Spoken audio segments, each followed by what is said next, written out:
que queremos que el Señor aumente nuestra fe. Aquí en María Evangelizadora Radio, un pedacito de cielo en tu hogar, nos complacemos en presentar Crece en tu fe, con nuestro hermano Américo Tejada. Aumenta mi fe, Señor, aumenta mi fe, que nunca olvide tus promesas, que nunca olvide tus palabras.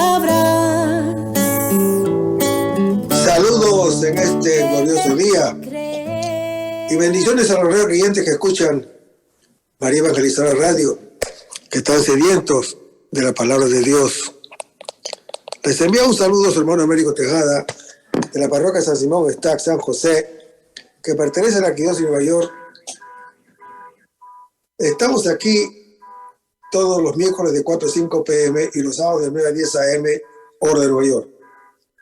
En este segmento de estudio bíblico titulado Crece en tu fe, estamos estudiando el Evangelio según San Mateo. La palabra evangelio, de procedencia griega, significa originalmente la buena noticia y se empleaba para designar la recompensa que se daba al portador de una buena noticia o el sacrificio de acción de gracias que se ofrecía por ella. El apóstol Mateo escribe desde la Palestina para un público de judíos o de cristianos venidos del judaísmo. Luego, un público que conocía al dedillo el Antiguo Testamento y que vibraba de sus expectaciones mesiánicas. Porque los orígenes de la iglesia primitiva, la regla de fe se encontraba en la enseñanza oral de los apóstoles y de los primeros predicadores. Andando el tiempo, se sintió la urgencia de designar por escrito las enseñanzas del maestro y los rasgos sobresalientes de su vida. Y eso fue lo que hizo el apóstol Mateo. Estamos todavía en el capítulo 5 del Evangelio según San Mateo, que habla de las bienaventuranzas. Un capítulo preciosísimo. Pero antes de comenzar, vamos a hacerlo con una oración en el nombre del Padre, del Hijo y del Espíritu Santo. Señor, que todo lo que hagamos este día inicie con tu bendición y termine con tu ayuda. Que todo lo que digamos este día sea motivado por tu amor e inspirado por tu gracia. Que nuestras obras de este día reciban tu inspiración y perduren en tu paz. Todas estas cosas, Padre Celestial, te las pedimos en el luz y poderoso nombre de tu Hijo Jesús, que vive en el unión del Espíritu Santo, quien es Dios, por los siglos de los siglos. Amén. Los créditos de estudio bíblico son dados al Padre Félix Trux, al Padre Silvano Fausti, a la Biblia de Jerusalén y a la hermana Evelyn Morán y su ministerio de música. A los hermanos que viven en el Bronx, para invitarlos a nuestro círculo de oración de la parroquia San Simón Estac, San José, que está localizado en el 2191 Valentine Avenue, esquina calle 182, comenzando con la misa a las 7:30 p.m. todos los viernes por la noche. Decíamos que estamos en el capítulo 5 del Evangelio según San Mateo y decíamos que todavía estamos en las bienaventuranzas y comentábamos de que por eso es que Jesús balancea en este capítulo el versículo 20 con el versículo 48, cuando dice: vosotros sed, pues, perfectos como es perfecto vuestro Padre Celestial. ¿Por qué Jesús dice esto?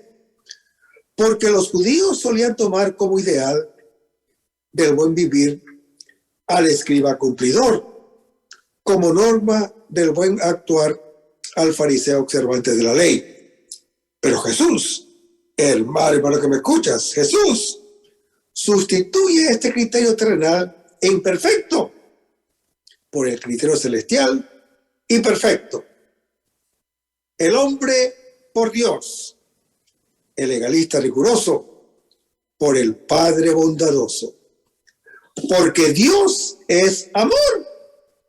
Y este es el criterio supremo para quien quiere ser hijo y creyente de Él. Vayamos a Mateo capítulo 5, versículo 20, donde vemos que Jesús va a enseñar con 6 puntos como su justicia, que es rectitud, que hace al hombre conforme con la voluntad de Dios, con la santidad de Dios, que le separa de la criatura. Hermanos, la santidad de Dios es el tema central del libro de Isaías. Yahvé es el santo de Israel, como lo dice el profeta Isaías en su capítulo 1. Su santidad exige que el hombre sea santificado, o sea separado de lo profano, como lo dice el libro de Levítico capítulo 17. Purificado del pecado y participante de la justicia de Dios, según lo dice el apóstol Pablo en su epístola a los Romanos, capítulo 4.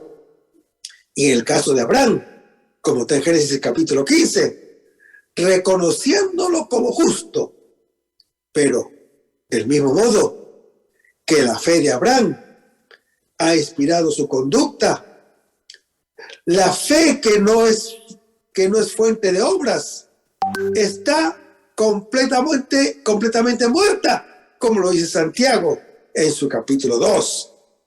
O sea que en Mateo capítulo 5, Jesús nos está diciendo que nuestra justicia debe ir más lejos que la letra. ¿Y a qué letra se está refiriendo Jesús? A la letra de la antigua ley mosaica, porque ella reside en el corazón del creyente. Pero, ¿por qué nuestra justicia tiene que ser mayor que lo de los escribas y fariseos? ¿Por qué? Veamos qué clase de justicia practicaban en Mateo 7. Los fariseos y escribas tienen una discusión con Jesús sobre las tradiciones farisaicas. Jesús les dice, dejando el precepto de Dios, se aferran a la tradición de los hombres. Les decía también, qué bien violan el mandamiento de Dios para conservar su tradición. Porque Moisés dijo, honra a tu padre y a tu madre, y el que maldiga a su padre o a su madre sea castigado con la muerte. Pero ustedes, y se dirige a los fariseos, Jesús dice esto, ustedes dicen, si uno dice a su padre o a su madre, lo que de mí podrás recibir es como ayuda, lo declaro corbán, es decir, ofrenda. Ya no le dejan hacer nada porque su padre o su madre, por su padre o su madre, anulando así la palabra y el mandamiento de Dios, por su tradición que se han transmitido, y hacen muchas cosas semejantes a estas. Hermanos, este voto que los israelitas le llamaban corbán, aunque ficticio, bastaba para librar de todo deber que tenían los judíos con sus padres. Y eso Jesús los criticaba muy severamente, porque habían anulado un mandamiento de Dios. El primer ejemplo, para ilustrar este principio general, se refiere al sexto mandamiento, que dice, no matarás. Jesús, en la Nueva Alianza, no quita esta prohibición, dando paso libre a la anarquía, sino indica la razón siempre válida que está a la raíz de este precepto, que tiene una aplicación mucho más amplia, a saber, el aborrecimiento, el odio, el desprecio al hermano, que se manifiestan no solo en el matar, sino también ya en el maldecir y en el ofender. Hermanos, el homicidio es meramente la manifestación más repugnante o la última consecuencia del aborrecimiento. Por eso dice San Juan: todo el que aborrece a su hermano es homicida, en primera de Juan, capítulo 3. El mal fundamental no está en el matar, sino en el odiar.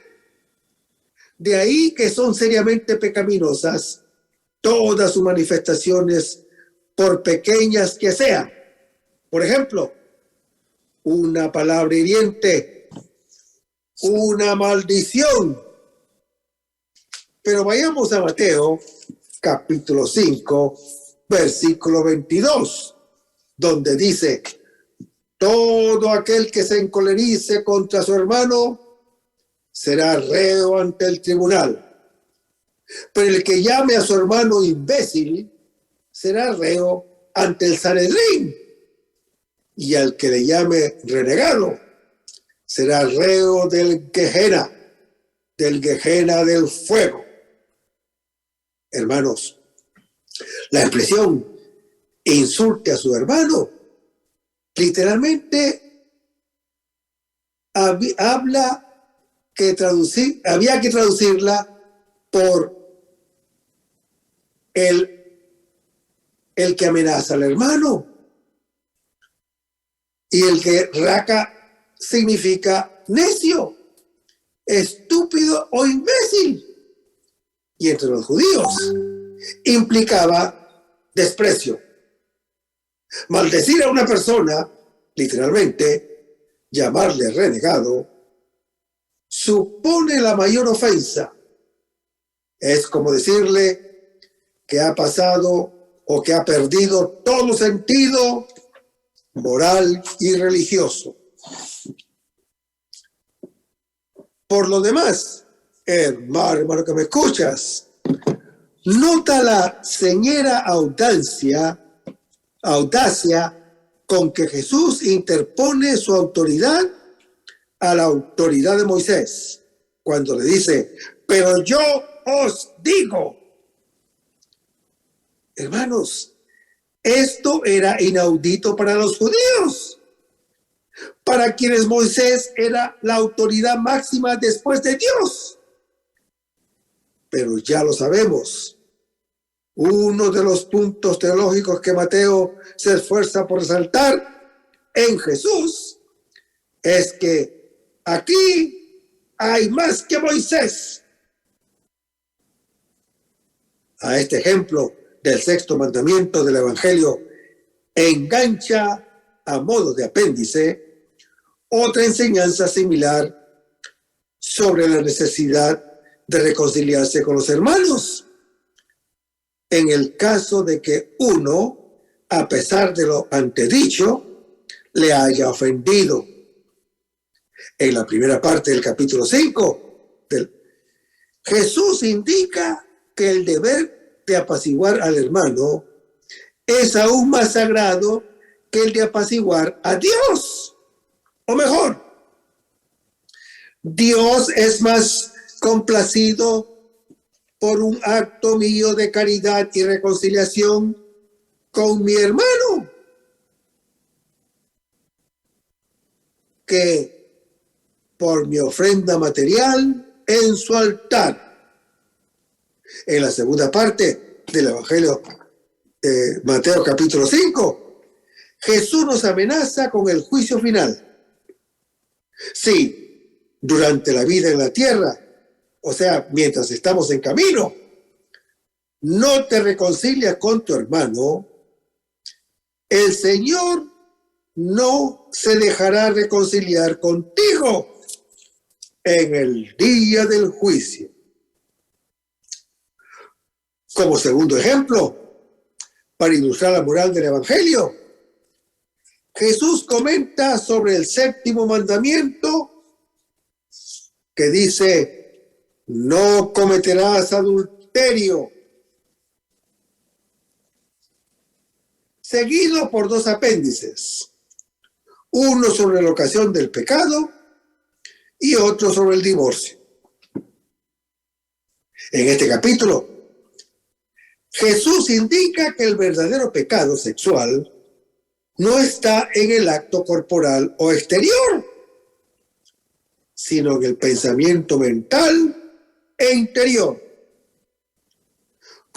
Compare lo que en otra ocasión dice sobre el mismo tema en Mateo capítulo 15. Hermanos, la ley de Moisés había combatido solo el acto externo, pero ¿de qué servía esto si dejaba sin curar el mal interno? La raíz interior de donde brota el pecado exterior.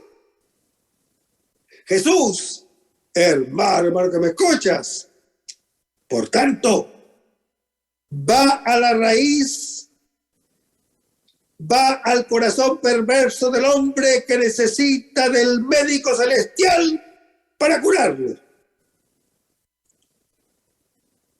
Vayamos a Mateo capítulo 5, versículo 28. Hermanos, nuestro Señor Jesucristo también explica el significado pleno del precepto de la antigua ley mosaica sobre el adulterio y el deseo de la mujer del prójimo, condenando la mirada pecaminosa. Lo que Jesús quiere decir por ojo derecho o mano derecha se entiende por lo que es más estimado. Jesús no quiere que haya que mutilarse físicamente, sino que se debe luchar sin concesiones y rechazar todo lo que pueda ser ocasión de pecado y ofensa a Dios. La inclinación sexual del hombre que tenemos en común con el animal ha de humanizarse y aún cristianizarse mediante el genuino amor que le ponga brida y frenos, por la auténtica caridad que le enseñe respeto real por la otra persona, pues nos hace ver al cónyuge no como un objeto impersonal de nuestras apetencias, sino como un hermano, como un hijo de Dios, como un creyente, como persona amada y respetada. En el apéndice sobre la necesidad de evitar aún la ocasión de pecado, no hay que tomar al pie de la letra sus expresiones hipérbolas o exageradas, muy del gusto oriental, pero sí nos enseña que para evitar el pecado hemos de hacer grandes sacrificios, si necesario fuere. El apéndice sobre el divorcio lo dejaremos para después, cuando vamos al discurso con lujo de detalles, la misma enseñanza que está en Mateo capítulo 19. Pero por ahora vamos a capítulo 5, versículo 32. Hermanos, la ley de Moisés, según Deuteronomio capítulo 24, toleraba el divorcio por la dureza de corazón de los hebreos. Jesús restablece la originaria indisolubilidad del matrimonio, que está en Génesis capítulo 1. Y Jesús lo reitera en Mateo capítulo 19. Y el apóstol Pablo lo repite en 1 Corintios capítulo 7 y en Efesios capítulo 5. Para los hermanos de otras denominaciones, escuchen esto. no solamente otras denominaciones, otras sectas. Por favor, escuchen esto. El matrimonio es un sacramento. Crea entre los cónyuges un vínculo perpetuo y exclusivo. Dios mismo ratifica el consentimiento de los dos esposos. Por tanto, hermano que me escuchas, el matrimonio rato y consumado entre los bautizados no podrá ser nunca disuelto. Por eso, en nuestra Santa Iglesia Católica no hay divorcio. Ahora, la frase, excepto en el caso de fornicación, no relativiza la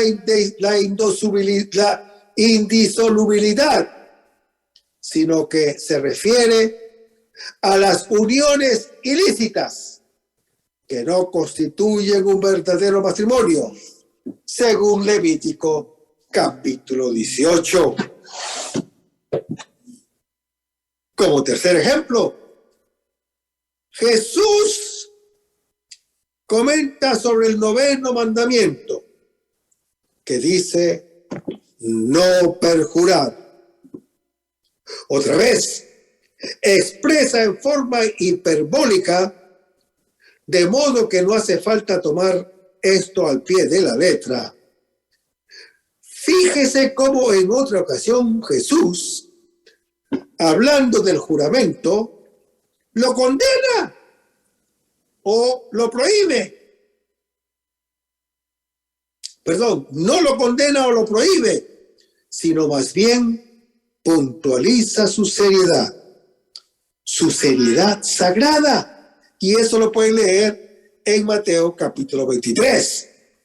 Ahora, lo que Jesús aquí quiere resaltar es ante todo la lealtad, la fidelidad para con el hermano que han de caracterizar al cristiano y creyente. Si uno de veras tiene una actitud profunda de amor y respeto para con el prójimo, desde luego será leal para con él. Desde luego le será fiel. De modo que no le hará falta siquiera fortalecer su palabra mediante juramentos ni una otra cosa alguna. Vayamos a Mateo capítulo 5, versículo 37. Hermanos, la fórmula puede referirse a la veracidad o la sinceridad o a la solemnidad por su repetición de las respuestas del cristiano como está en 2 Corintios capítulo 1. El apóstol Pablo ha modificado sus proyectos, pero no por versatilidad. Cumple la palabra, porque se apoya en la fidelidad de Dios y de Cristo. La famosa ley de Italión le sirve a Jesús como cuarto ejemplo cuando dice ojo por ojo, diente por diente. Hermanos, aquí proclama la no violencia cuando dice no resistáis al malvado. Esto, ante todo, aplica en el caso de que uno mismo es atacado. Cuando yo sufro agresión, tengo que ceder y callar, pero no necesariamente cuando la violencia va contra el prójimo indefenso y necesitado. Pues entonces, hermano que me escuchas, tengo que protestar enérgicamente y tratar de impedir el atropello. Pero cuando el violento me atropella a mí, entonces no tengo que defenderme contra él, sino más bien compadecerme de él. Pues aunque yo sufro el daño material, el que sufre el real perjuicio espiritual es el agresor mismo, porque su mente se bestializa, su corazón se envenena, su alma se condena. Luego, hermano que me escuchas, si yo tengo genuino amor, le correspondo con benevolencia su violencia, con benignidad su agresividad, con dones sus golpes. Así lo hizo el Señor Jesús cuando la bofetearon en Juan capítulo 18, versículo 22 al 23, donde vemos que, a excepción de los discursos dirigidos a los discípulos en la última cena, Jesús enseñó en la sinagoga y en el templo, que son respectivamente el lugar de la palabra y de la presencia. Sus enseñanzas, desde un principio, las impartió en Jerusalén, en el ámbito del templo de Jerusalén. Pero todos los judíos, incluyendo los jefes, lo habían escuchado hablar, pero no habló en secreto. Él no tiene nada escondido. Jesús, al ser interrogado, se convierte en interrogador cuando dice: ¿por qué me preguntas? Pregunta a los que me han oído. Uno de los guardias considera la respuesta de Jesús como una injuria al sumo sacerdote y le da una bofetada. Este acto de infamia en el ámbito de la pasión de Cristo esconde una significación particular. Es el cumplimiento de los insultos al siervo de Yahvé, cuando dice: ofrecí mis espaldas a los que me golpeaban, mis mejillas a los que me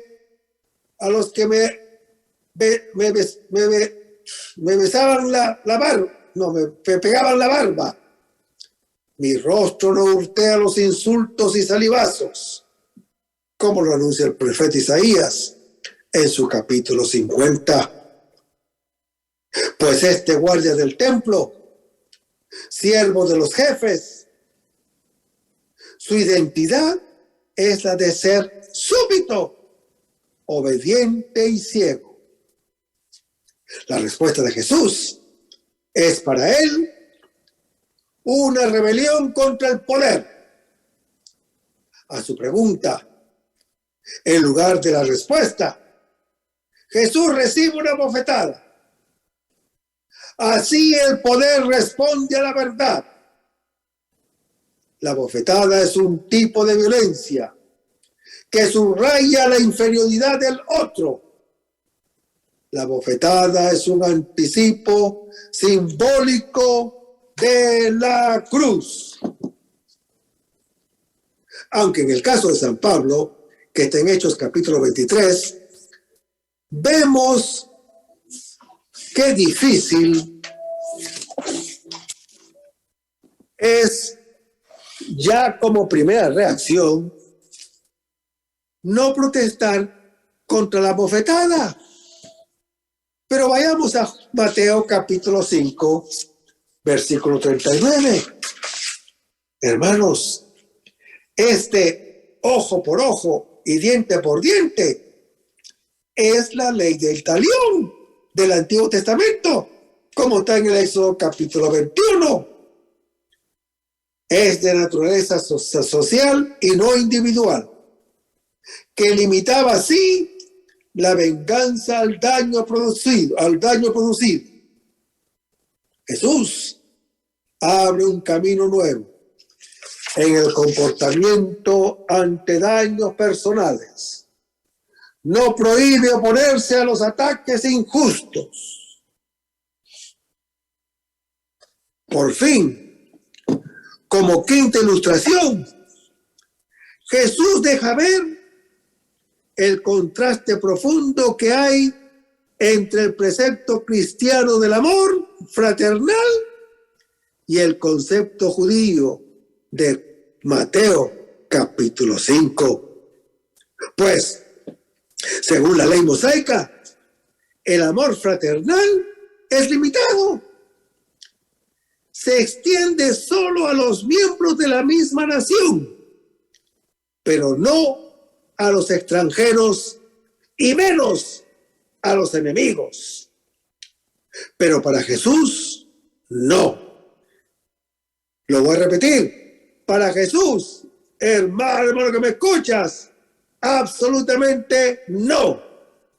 Para Él, el amor no conoce límites, pues se ama al prójimo no a base de su nacionalidad ni de su carácter, de sus talentos o de cualquier otra cualidad terrena, sino se le ama en cuanto Dios lo ama.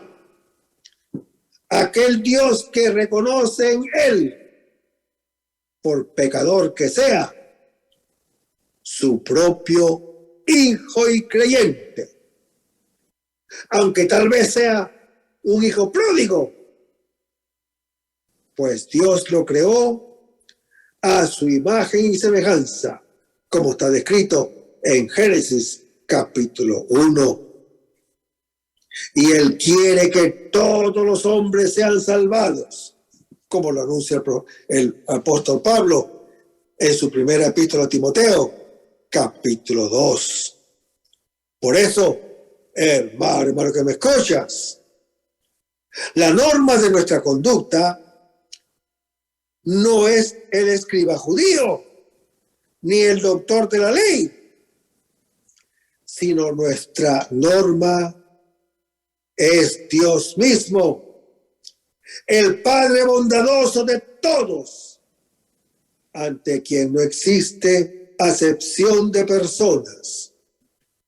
Por eso resume Jesús toda esta primera parte de su sermón de la montaña en esta conclusión, cuando nos dice: vosotros, pues, sed perfectos como es perfecto vuestro Padre Celestial. Y esta norma exige de nosotros el acto heroico de amar aún a nuestro enemigo, no tanto con afecto emocional, sino más bien con interés real, así como Jesús mismo lo hiciera cuando perdonó a Judas Iscariotes en Lucas capítulo 22 y oró por sus verdugos en Lucas capítulo 23. Vayamos a Mateo capítulo 5, versículo 48. Hermanos, este versículo es un eco, sin duda,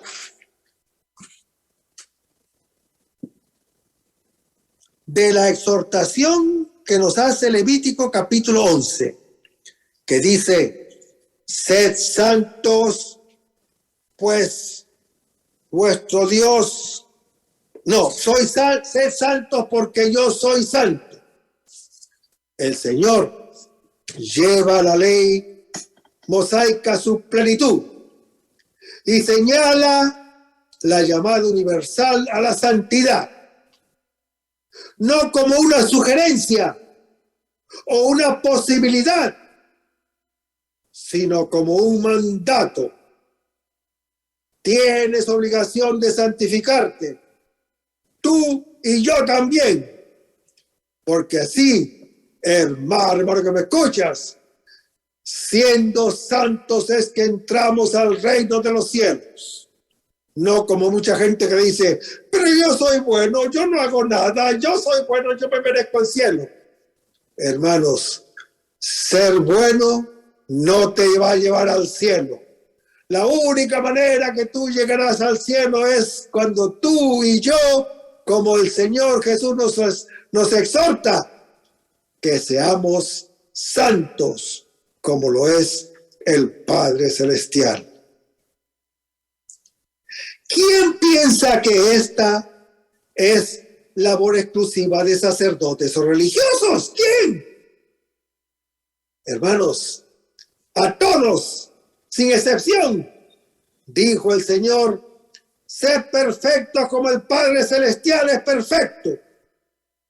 Hermanos, los perfectos son esos creyentes que han alcanzado el pleno desarrollo de la vida y del pensamiento cristiano y se identifican con los espirituales.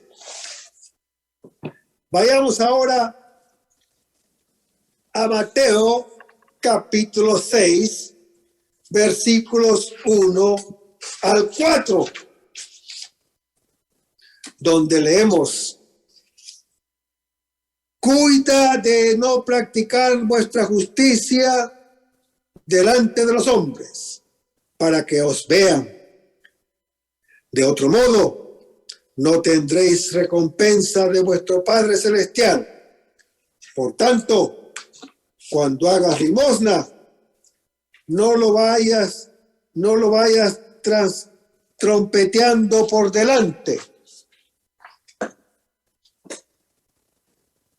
como hacen los hipócritas en las sinagogas y en las calles, con el fin de ser honrados por los hombres. En verdad os digo que ya recibieron su recompensa. Tú, cuando hagas limosna, que no sepa tu mano izquierda lo que hace tu derecha. Así, tu limosna quedará en secreto, y tu Padre, que ve en lo secreto, te recompensará. Cuando hagas limosna, dice el Señor Jesús, que no sepa tu mano izquierda lo que hace tu derecha. Hermanos, la limosna, como toda práctica religiosa, debe hacerse en secreto, delante de Dios, no en público, para recibir gloria de los hombres. La limosna, con la oración y el ayuno, como está en Tobías capítulo 12, son las tres pilastras de la religión. Definen nuestra relación con los otros, o sea, con el otro y con los demás. Hermanos, estas tres relaciones constituyen nuestra existencia. En ella vivimos con mayor o menor grado nuestra verdad como hijos y creyentes, y cumplimos la justicia de Dios igualmente con mayor o menor grado.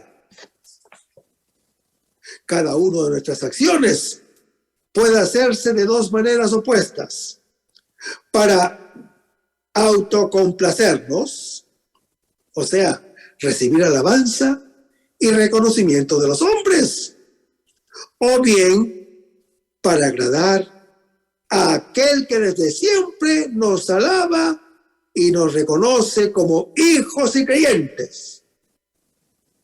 Uno vive o muere por la mirada ajena.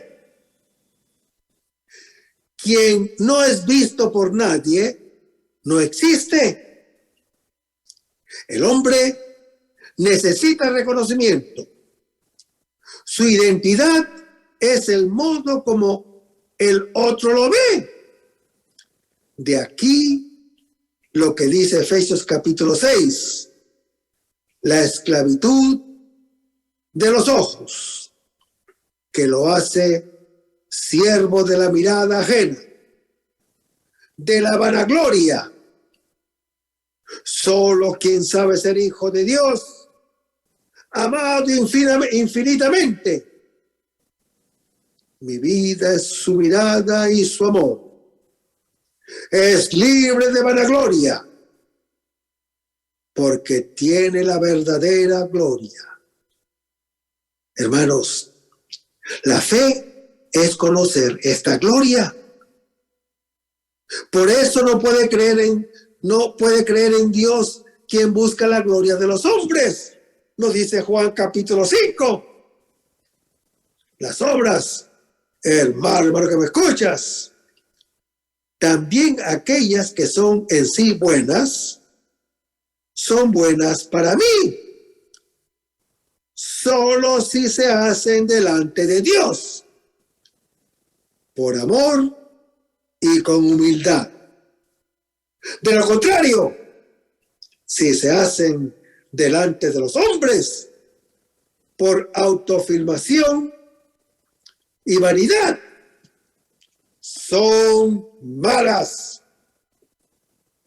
Después de haber dicho que seamos perfectos como el Padre, Jesús nos hace entrar en el secreto de su corazón de hijo.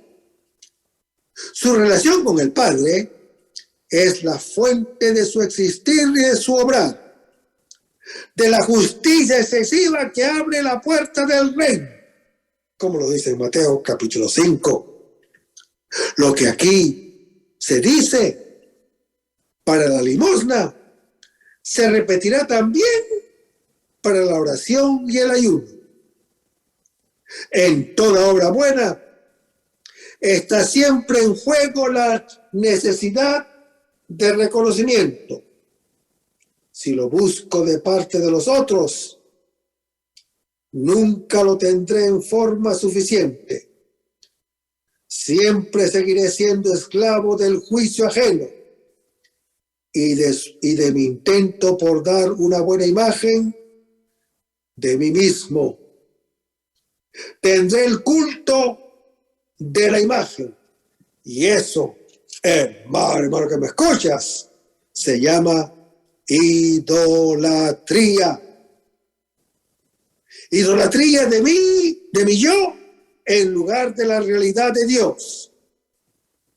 Si lo busco en el otro, entonces vuelvo a encontrar mi realidad en aquel que me ama con amor eterno, ante cuyos ojos soy valioso y digno de estimación, incluso un pródigo, como está en Isaías capítulo 43 y en el Salmo 139. Dios ama a cada uno como hijo, como al hijo. Los ha amado a ellos como que has amado a mí, dice Jesús en Juan capítulo 17. Dice Jesús al Padre de cada uno de nosotros los creyentes: mi gloria, el peso de mi persona, es este conocimiento del Padre. Eso hace que yo esté contento de mí y de Él, capaz de amar como soy amado. Jesús es el Hijo, esplendor de la gloria del Padre, impronta de su sustancia, nos anuncia Hebreos capítulo 1. Su ser está totalmente ante el Padre. La iglesia está formada por los creyentes que saben cómo los ama el Padre. Esta es su grande dignidad. Normalmente no tienen necesidad de comprar o de mendigar autoestima en otras fuentes. Y en el versículo 1 se lee: cuida de no practicar. Hermanos, nosotros ponemos mucha atención a lo contrario. Obramos solamente si somos vistos o aprobados. También quien nos escucha o también quien se esconde lo hace para que no lo note. Y dice Jesús, y nos habla de vuestra justicia, como también Mateo capítulo 5. La justicia es la voluntad de Dios.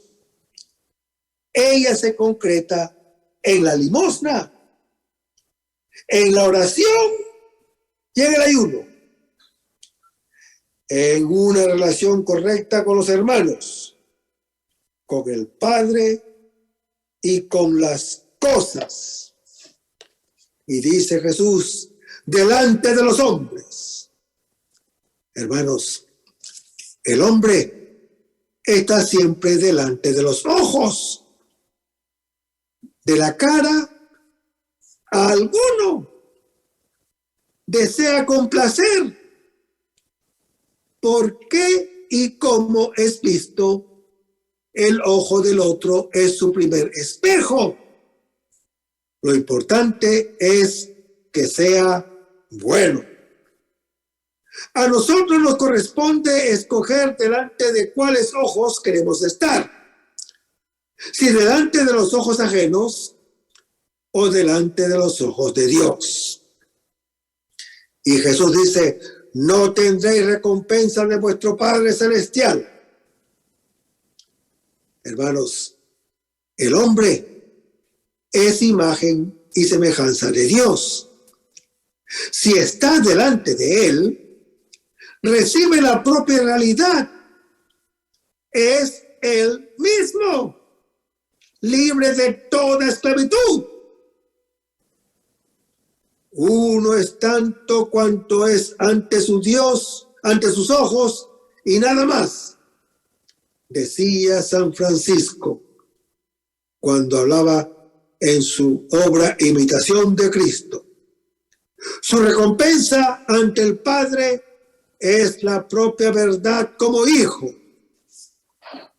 Si en cambio, hermano que me escuchas, estás delante de otro hombre, es como un espejo delante de otro espejo. Reflejan mutuamente al infinito la propia vaciedad o, si se quiere, los propios marcos, las propias limitaciones.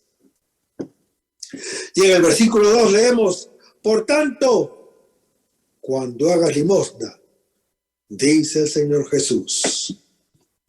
Hermanos, dar limosna, dar de lo propio a quien no tiene, no es una obra su prerrogativa de bondad, sino un deber de justicia. El que es hijo es también hermano y creyente. Ninguno puede decir que ama a Dios a quien no ve, si no ama al hermano al que ve. Nos dice 1 Juan, capítulo 4. El Hijo nos reconocerá delante del Padre si lo hemos reconocido a Él en los hermanos más pequeños, como lo dice el Señor Jesús en Mateo capítulo 25. La solidaridad con el pobre, tanto el que es vecino, el marginado, el anciano, el extracomunitario, como el que es lejano, el sur del mundo. Hay que mirarlo en términos de justicia. Quien da al pobre, le presta a Dios. Nos dice Proverbios, capítulo 19. Hermanos, en la Biblia, la tierra y lo que contiene es de Dios. Nos dice el Salmo 24. Don del Padre a los hijos y creyentes. Si compartimos como hermanos, vivimos sobre la tierra. Si nos portamos como amos, comienza el exilio. La tierra deja de ser jardín para convertirse en desierto. Deja de ser paraíso para convertirse en infierno.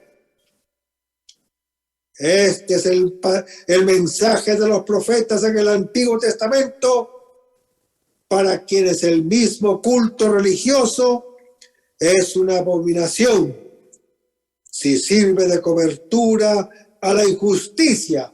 Lo anuncia el profeta Isaías en su capítulo 1. Hermanos, el evangelista Lucas ve a la primera comunidad cristiana como Israel cuando entró en la tierra prometida. No hay ningún necesitado.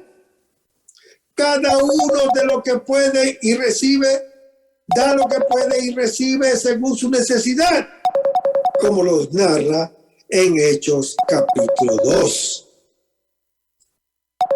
Se llega incluso a vender la tierra, porque la verdadera herencia es el Espíritu Santo. El amor que hace vivir como hijos, hermanos y creyentes. Así se realiza la bendición prometida a Abraham. En él a todos los creyentes, como está en Génesis capítulo 12. En la tradición bíblica, hermano que me escuchas, los bienes del mundo están destinados al bien común. La solidaridad garantiza no solo la vida material, sino también la espiritual, que es el amor fraterno. Y debe ser mundial, o sea, debe ser católica. No de categoría, de nación, de iglesia. Sin esa fraternidad será siempre más imposible la vida sobre la tierra. Fe y justicia, paternidad de Dios y fraternidad entre los hermanos y creyentes son como el Espíritu Santo y el cuerpo del cristianismo. No existe el uno sin el otro. Sin fe en la paternidad, la fraternidad es una ideología vacía. Sin justicia y fraternidad, la fe en el Padre es una mistificación. En la relación con el otro se juega la relación con Dios, de cuya alteridad toma el nombre. En una economía de subsistencia, la limosna, el compartir el alimento, garantizaba una especie de justicia cotidiana. Las diferencias más grandes que inevitablemente sucedían con el tiempo en Israel se allanaban con el año jubilar, en el cual se perdonaba toda deuda y se volvía a distribuir la tierra, como lo anuncia Levítico capítulo 25. Cada 50 años debía establecerse la igualdad originaria. La limosna en Israel nacía de una solidaridad real que incluso a nivel de ley garantizaba el restablecimiento de la justicia. Hoy, entre nosotros, es un cardo espinoso que nace en el desierto de la injusticia, como una evasión de la verdadera solidaridad. Y esto no se puede seguir así. No lo vayas trompeteando por delante, dice el Señor Jesús. En todas las obras de caridad existen cuadros con la imagen de los bienhechores. Si el bien no se publicara con trompetas, lápidas o imágenes, ¿quién lo haría? ¿Quién prestaría un servicio a otro? Si ninguno, ni siquiera el interesado, se diera cuenta. El lucirse delante de los otros es el principio de nuestras buenas acciones. Por eso Jesús dice, como hacen los hipócritas. Es una palabra muy usada por Mateo. El hipócrita es un actor, es una máscara. La vida es un conjunto de escenas donde cada uno litiga con el otro para ocupar el primer puesto. No es ver algo hermoso ni vivir algo hermoso. Emerge siempre el peor, el más violento y sin escrúpulos, o el que más trágicamente ridículo. El aparecer tiende a ser el alma de todo. Existe solo lo que aparece y lo que aparece no existe en absoluto. A menudo se tiene la impresión de una feria de vanidades. Y dice Jesús, con el fin de ser honrados por los hombres. Hermanos, la finalidad de sus acciones es el reconocimiento de parte del otro que se convierte en mi tirano.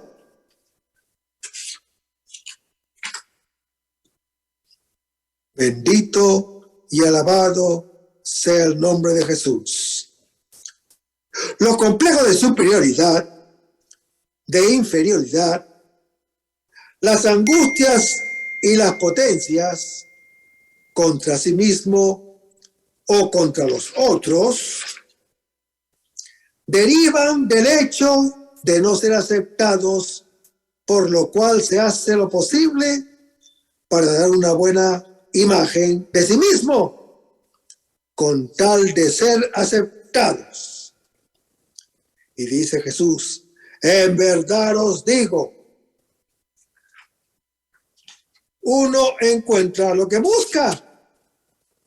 El que busca aparecer tiene la apariencia como recompensa. Y en el versículo 3 dice, cuando haga limosna, que no sepa tu mano izquierda. Hermanos, esto es un modo paradójico de decir que no hay que buscarle reconocimiento de ninguno, ni siquiera de sí mismo. Y en el versículo 4 leemos, tu limosna quedará en secreto y tu Padre que ve en lo secreto. Hermanos, el secreto, la parte más íntima que ninguno ve en tu corazón, donde tú siempre estás delante de Dios y Dios te está delante de ti. Allí Dios es tu Padre y tú eres su Hijo. Su mirada y su amor hacen que seas tu hijo, que seas tú mismo. Y al mirarte a ti mismo, te hace llegar a ser lo que eres. Y dice Jesús, te recompensará en el secreto del Padre, que te devuelve a tu realidad como hijo. La devolución se aplica a las deudas. Dios, por ser tu Padre, tiene con nosotros la deuda de la filiación. Ahora vamos a leer Mateo capítulo 6, versículos 5 al 8. Y eso, hermano que me escuchas, lo veremos en el próximo segmento. Manténgase en sintonía. Vamos a despedirnos con una oración que lo hacemos en el nombre del Padre, del Hijo y del Espíritu Santo.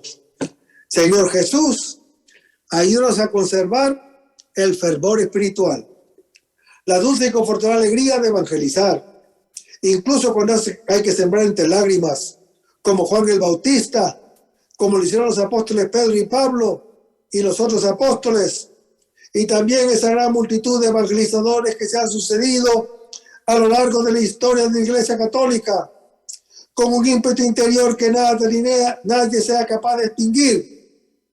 Señor Jesús, que sea esta la mayor alegría de nuestras vidas entregadas al Evangelio. Y ojalá que el mundo actual pueda así recibir la buena nueva de tu Evangelio, porque tenemos la tarea de anunciar el reino de Dios y de implantar tu iglesia en este mundo que todavía no te conoce. Todas estas cosas, Padre Celestial, te las pedimos en el dulce nombre de tu Hijo Jesús, que vive y reina en unión del Espíritu Santo, quien es Dios, por los siglos de los siglos. Amén. Hasta el próximo segmento. Que el Señor nos bendiga. Aumenta mi fe, Señor, aumenta mi fe. Aumenta mi fe, Señor, aumenta mi fe. Que nunca olvide tus promesas, que nunca olvide tus palabras, que Él lo crea, que no lo dude jamás. Tu palabra me dice, todo el que pide se le dará. El que toque a la puerta se le abrirá. Todo es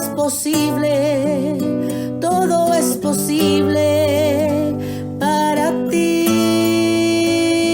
Señor.